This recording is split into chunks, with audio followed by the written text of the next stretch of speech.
Ron, you talked about kind of progressing through the different levels of the playoffs, level 1, level 2, level 3. What's the biggest difference between level 3 and level 2 that you try to communicate to the guys? Well, I mean, as hard as we thought level 2 was going to be even harder, this round. And that doesn't take anything away from GS because that was, I know I've had my battles with that franchise, so I know how hard it is. But, as you continue to get up into the numbers, and like you said, level 3 is just a very difficult challenge. Both teams are, one step away from having an opportunity to play for what they started in the beginning of the year, and that's to play for the Larry O'Brien Trophy. So let's see what we did there. The Western Conference Finals is set. Lakers beat the Warriors in 6 games and now take on the Nuggets, who have had plenty of rest after beating the Suns in the conference semis on Thursday night. The last 2 standing in the Western Conference. At practice, LeBron James discussed what's different from the 2020 matchup against Denver. I mean, they're a better team. Obviously more experienced. Every game, every postseason, every matchup allows you to continue to grow as a franchise, as a team, and they've done that. We come in with the utmost respect for this team that we're challenged against and playing against. So look forward to the matchup. You have a familiar face with KCP in this series. What makes him an effective player, a winning player? His energy. His energy is second to none. He plays at a high level every single game. His availability. He's always in uniform, and that's what separates him from a lot of guys in our league. Got it. He was just fantastic in Game 6. Yeah, and by that logic, in case the Lakers are playing still in June, Father's Day would be a Game 7 for the finals. So LeBron has to make sure it's wrapped up by then as well. So his family is on board with that. Look, I talked to Rob. Not as important as Mother's Day. It's not as important as Mother's Day. There's no doubt about it. But the last day he won on Father's Day. Oh. 2016. Warriors. Oh. Continue. Yeah, great stuff. So at any rate, I got lucky. I talked to Rob Pelinka after the game, Lakers Vice President of Basketball Ops and their GM, and I asked him to try to put into words what LeBron had just done with that near 30-point triple-double. And Rob said, we're speechless. He is an absolute ageless wonder who not only did this in a closeout game, but against a pretty good defense as well. Just a great way for him to make sure he could celebrate that Mother's Day. We're actually going to hear more from Rob coming up in just a minute. But on the other end, the Nuggets have one of the best players in the game today, the 2-time MVP Nikola Jokic. That's his name. Here's what he has done against the Lakers this season. He had a double-double in 3 of the games and had a triple-double the last time these teams met. At practice, Darvin Ham gave an unorthodox approach to stopping the Joker. Man, try to catch him coming out of his house and kidnap him. In between games and within the game as well. Because you come into a series, everyone knows everyone. It's not like you come in with new offensive sets and new defensive sets and things of that nature and new personnel. It's the same personnel that's been there, but being able to make adjustments, timely adjustments within the game, in between games is very helpful to both, for our ball club.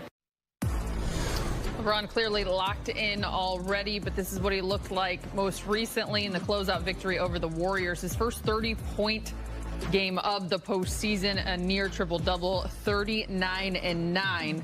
23 of the first 24 minutes he played. People were saying he put on a master class. BK, I'll start with you. How would you describe him now? I mean, to me, he looked like a guy who, a husband and a father who understood the value of not having to work on Mother's Day. Like LeBron James's career has done nothing but ruin holidays for Savannah from the time they were like 18. Amen. So I think he understood, I can get Mother's Day off, and he did it. Like, he did win Game 7. And, can LeBron crank it up in the way that he did, quote-unquote, playoff LeBron in 2014, 2015? No, he can't.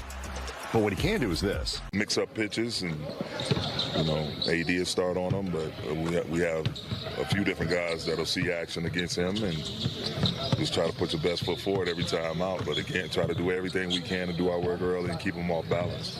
Darvin, with Jokic, do you feel like you have to choose between making him a passer or a scorer, and how difficult is that decision since he can do both so well? Again, you're not going to speed him up. You're not going to slow him down. You just have to make sure you have a presence on him at all times. It's going to be times where you're not going to pitch a shutout against him. Just times you have to withstand his passing, withstand his scoring, but you just try as much as possible to put him in a position where, you know, it creates indecision and gets him to be off balance a little bit when possible. And Arvin, can you mentally take Jokic out of a game if you can't physically change his speed, his tempo, like you said? Off balance and create some type of So hopefully AD can kind of clog those passing lanes and make it very difficult for Nikola. Certainly. I think it was game 3 would have been that Steph. 2. You know, game 2 where Steph goes for 36, but like the 12 assists. Yep. Where we allow him to be both. It's okay if he scores.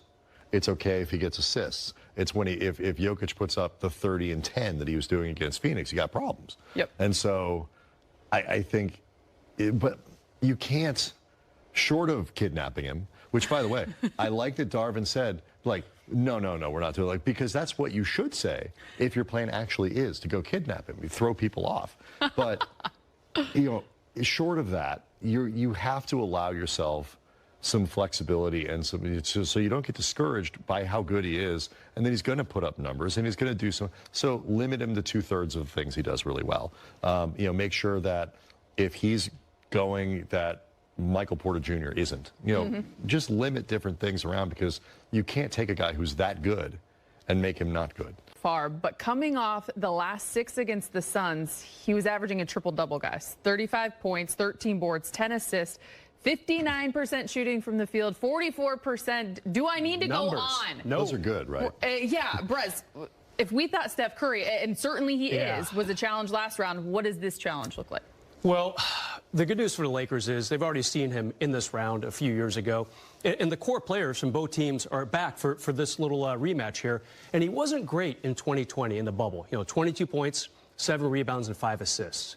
Now, granted, he's grown a lot since then, won a couple MVPs. But if the Lakers got to keep him down near those statistical numbers, they're going to win this series. And thankfully, they have what I would say is a pretty good defender, BK, Anthony Davis. Even though he got I think he was 7th in the voting among the All-NBA, All-Defense team. Like, he barely even registered votes, which I will never understand. It's going to be Anthony Davis's responsibility. We haven't seen these two, by the way, go head-to-head since December, early December, because AD missed the last 2. Yeah. Having said that, it's going to be a collective. It will, but you know, you mentioned the series in 2020. It'll look different this time, though, because the Lakers don't have Dwight Howard, who, you know, wasn't great in that series, but went out and used his 6 fouls that he had available, occasionally getting perhaps a little overzealous in his attempts to get inside Nikola Jokic's head. I think it worked to a degree. It did to a degree, I give Dwight but credit. You know, Dwight went a little WWE at times, but it worked. The Lakers don't have that in the bag for this series. Correct. So, and they had JaVale back then, too. Yes. Don't forget. They had really good rim protection coming off that bench, no doubt. As good, Brez, as AD has been in this series defensively, making the Joker work with what he can do offensively, AD, I'm saying, will be key as well. Yeah, look. Make him work defensively. Yeah, no doubt about it. And if he can get out on Steph, shooting threes, I think he has a chance to kind of, you know, negate Jokic's three-point shooting. But yeah, AD really has to you know, we always say we like to see him demand the ball a little bit more. And it is a chicken and egg thing. Sometimes AD needs to demand the ball more in the post. Sometimes his Laker teammates need to try a little harder and not forget about him and find him, especially in the 3rd and 4th quarter. So I think he really needs to back down into that post and make Jokic work a little extra harder. We shall see. Here's the injury report for Game 1. LeBron and Anthony Davis, probable, as they have been this entire postseason. Mo Bamba listed as out, dealing with that left ankle soreness. Will be joining the team Tuesday, the day of Game 1, dealing with a doctor's appointment here in LA and then Jamal Murray is questionable with a non-COVID illness. One thing I will say, I believe he was questionable before Game 6 against the Suns as well with the same. Wow. Yes, he was. Information is very impressive, BK. Tristan Thompson and Shaq Harrison are like, what? And he plays the game the right way.